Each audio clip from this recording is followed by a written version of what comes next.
Tumesema pesa ya SHA. Pesa ya SHA.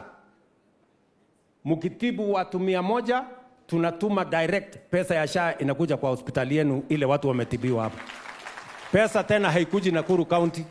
Pesa inaenda moja kwa moja dispensary, moja kwa moja health center, moja kwa moja, kwa sababu ndio nyinyi wenyewe mupange mambo yenu ya matibabu. Tuhakikisha kwamba kuna madawa ya kutosha. Nyinyi mnanielewa jameni? That is the reform we are doing in the health sector. Kwa sababu watu walikuwa wananipigia makelele mingi, lakini unajua hii development ni kama kuzalisha mtoto. Si ndio? Kazi ni mingi hapa katikati. Kwani nyinyi kuzalisha mtoto ni kazi rahisi? Siko kibarua mingi. Mpaka ikifika pale kwa matani, unafikiri iko amani pale kwa matani? Sinduru ni mingi. Lakini mtoto akizaliwa, si furaha tena inakuwa mingi.